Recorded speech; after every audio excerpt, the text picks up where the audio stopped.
Bob Canode, and on this episode of the Camp Chaos Chronicles, we're going to finish taking these engines apart, and then we're going to peck around inside and see what's what. See what I did there? Peck around. Chickens. Nobody gets me.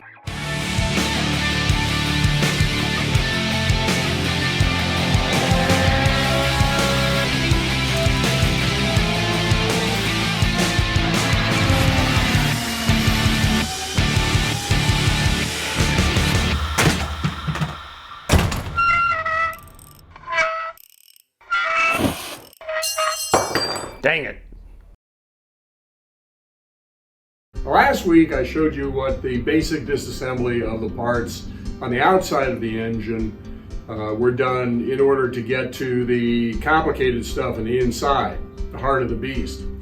This week what we're going to do is we're going to show you how to get the internal rotating mass of the engine, the piston, connecting rods, crankshaft, and a few other things out of here without damaging them, and requiring that you do a lot of extra, in some cases complicated, and in all cases more expensive work. So let's dive right in.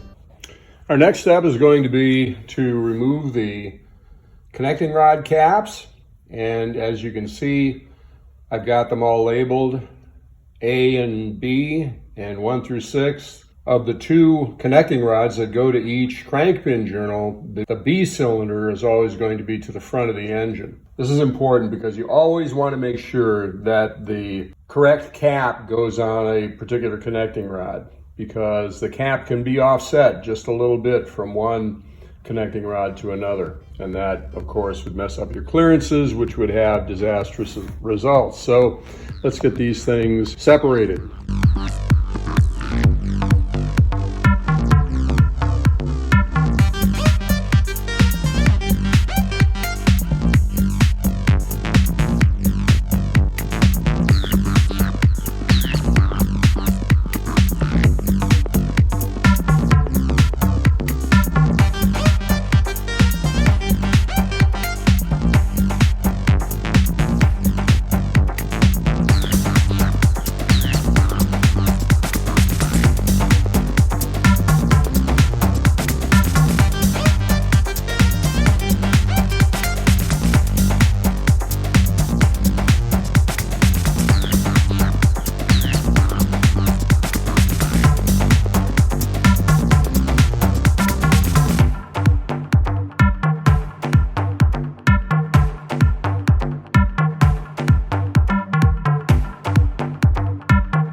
Now that we've got the crankshaft out, we can do a little bit of forensics work on the bearings. And okay, this is a top bearing, which really looks reasonably good. But the bottom bearing, the one that was in the cap, you can see there's copper showing.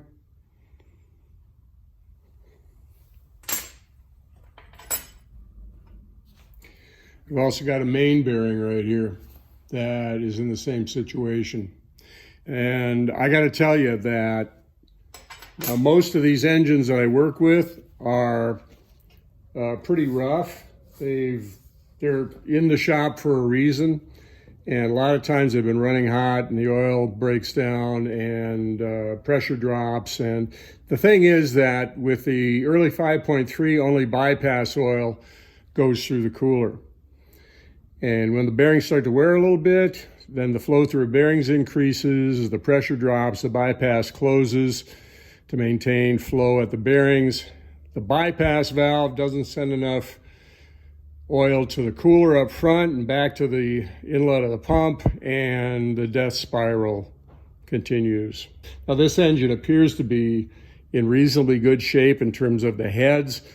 The heads sometimes suffer because of that heat. The valve seats, if the engine's been running hot consistently, the valve seats can drop out and shatter and ruin your engine. Then you got decisions to make.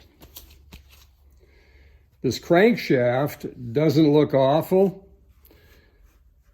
Usually what I do is I have these things ground to 10 thousandths under size, because that clearance, even though it's on or slightly within the allowable diameter on the journals, that clearance is really, really important. So I have those ground 10 thousandths under as a matter of course.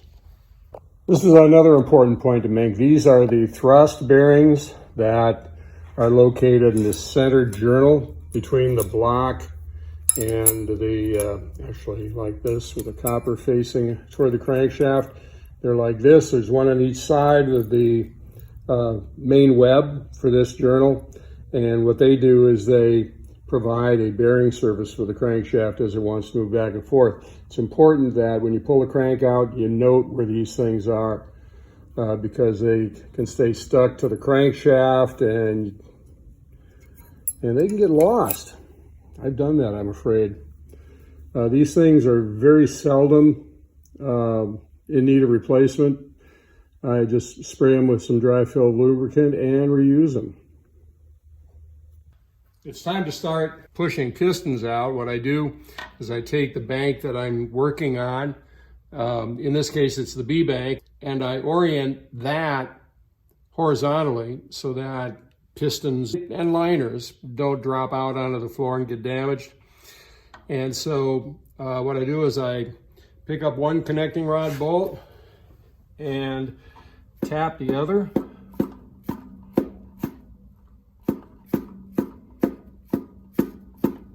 Until I feel that the rings have cleared the top of the cylinder, which they almost have.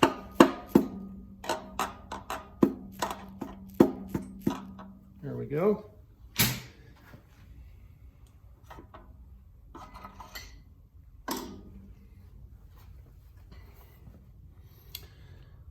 Not awful, but you can see that they're worn. Probably need a bit of remediation or replacement. So, but anyway, 3 down, 9 to go. Now it's time to knock the liners, the cylinder liners out of the block. And what I do is I use this piece of aluminum billet that has a ledge on the edge that fits in like that, and I place this over the top of the liner. I put my hand on this side of the liner, on the other side of the block, and then I take a hammer handle and I tap on this. A lot of times that'll be enough. Other times I got to get a little more aggressive, but 12 of those. That's what we're up to next.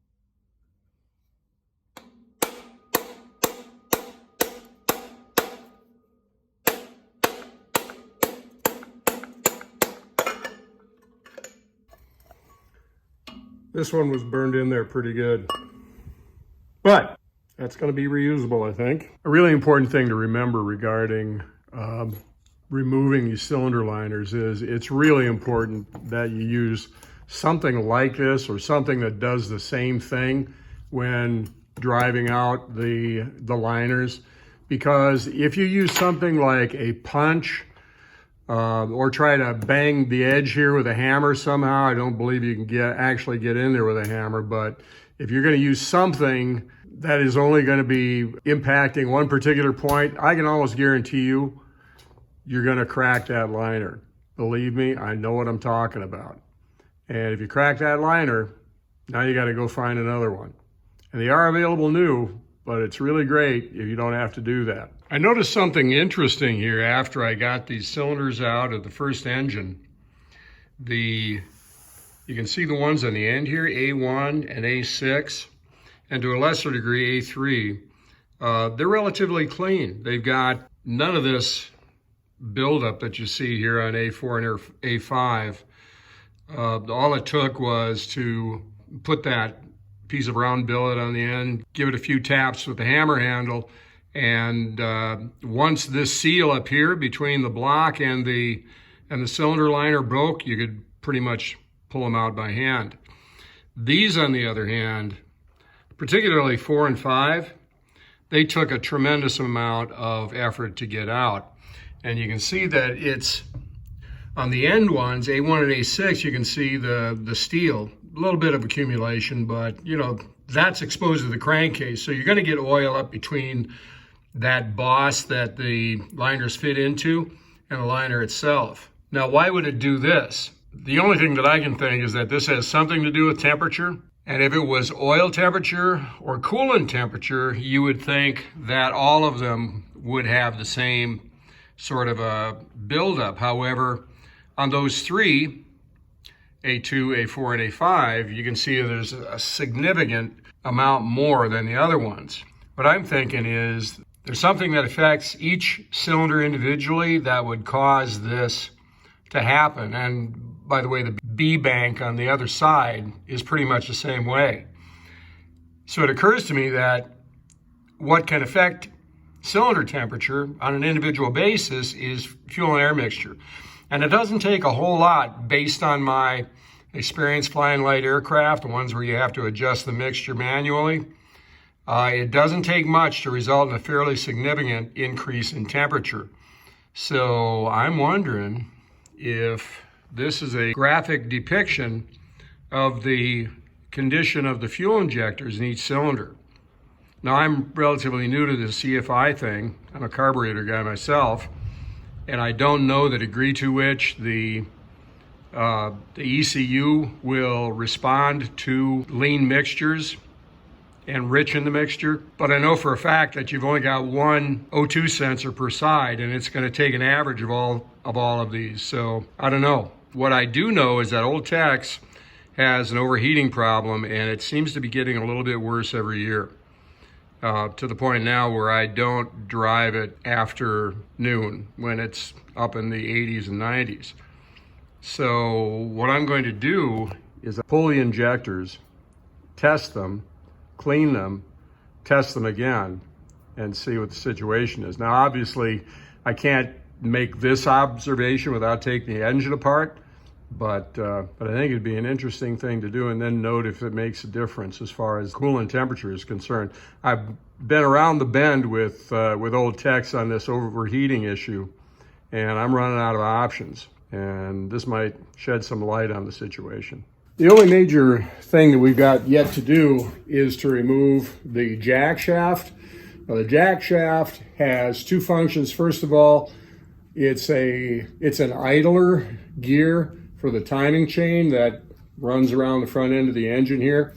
It comes down from A bank, turns the corner and goes up to B bank. And then the other thing that it does is way down there at the other end, about halfway down the engine, there's a gear that drives the distributor. So it's a fairly important thing, and it's pretty easy to get out. You have to take these two bolts loose. You can't remove them all the way at one time because there's a small distance in between the back of the sprocket and the head of the bolt, so you have to turn them out a little bit at a time. Once they get loose, then it's a bit easier to rotate them out.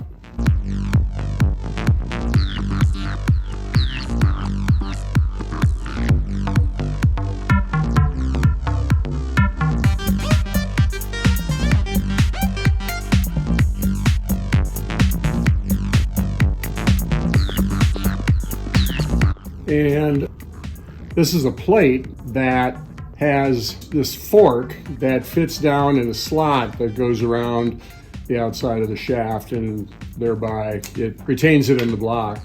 Now when you're pulling this thing out, it's like a camshaft. You want to do it carefully. And you don't want to, remember there's a gear on the end here.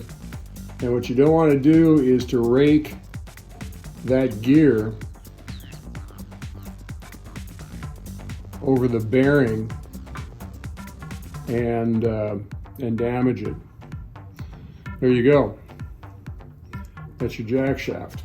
So that completes the disassembly process on the first engine of the pair that I'm going to be rebuilding this summer. Hopefully that demystifies the engine for you a little bit and shows you some of the process that's involved in at least taking these things apart. And what we're going to do next week is we're going to be looking at this one right here, which still has the heads on it, kinda, and it's got its own special problems. So we'll be taking a look at that next week. So if you like these videos, like, subscribe, follow us on Facebook, and maybe leave a comment down below so that we can know what we can do to do better. So we'll see you the next time on the Camp Chaos Chronicle.